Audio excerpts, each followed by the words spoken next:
To an online petition out of South Texas gaining traction tonight, calling for the release of 3 teenagers recently arrested for killing a man accused of sexually abusing his stepdaughter, their sister. Investigators say Alejandro and his brother Christian found out about their stepfather's alleged abuse and asked their friend Juan to help them take matters into their own hands. They reportedly chased down 42-year-old Gabriel Quintanilla, and they beat him to death. Quintanilla was later found dead in a field with blunt force trauma to his head, and the 3 teenagers are now in custody and they face charges in his death. There is a petition now asking Governor Greg Abbott to release these teenagers, saying that they were protecting their sister. It has more than 290,000 signatures as of tonight and growing. Rachel Fizet is a criminal defense attorney based out of Los Angeles, and she is joining us live to talk more about this case. This is a complicated one, Rachel. There are a lot of people who sympathize clearly with these teenagers, but the law doesn't always work that way. No, in a civilized society, the law doesn't work that way. The laws are in place to encourage people to follow them and to give everybody a fair day in court, including the accused sex offender who, is accused of molesting these boys' sister. This is a horrible case. Nobody wins, but there's very little here that can be done outside of the law. There are a few things that the petition suggests as it relates to elected lawmakers, but the law doesn't really support this kind of thing. So at last check, there were 290,000 signatures on this petition and growing. Does it have any type of impact on legal proceedings? I mean, does a judge or a jury, if this were to go to trial, look at that and some of the extenuating circumstances around this type of crime and the information that we have at this point?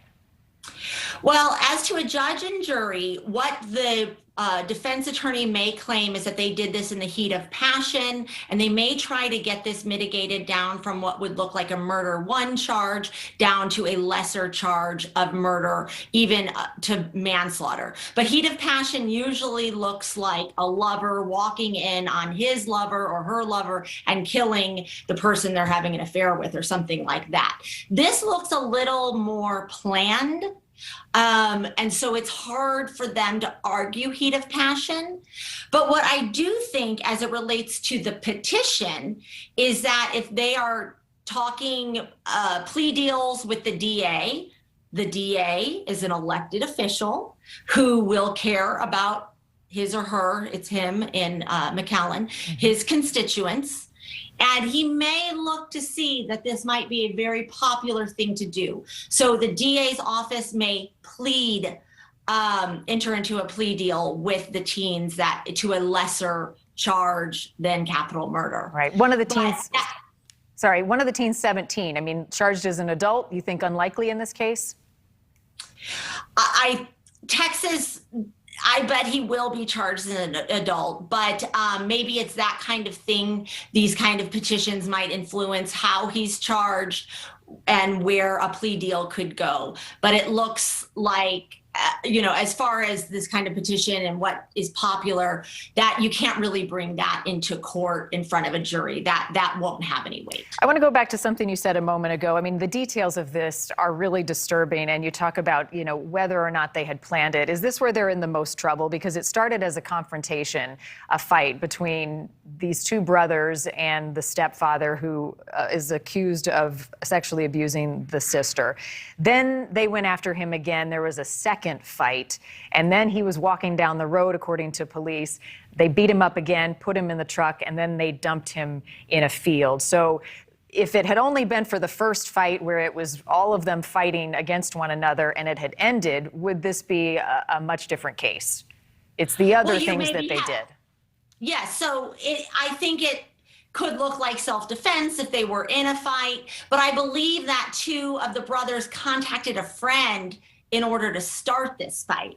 And that's where I think the issues begin, is that they actually premeditated the fight, and it wasn't, that looks planned. So once things start looking planned and they've kind of illegally entered the fight, that's where what ensues after that, and here it happened a couple of times, they kept re-entering the fight.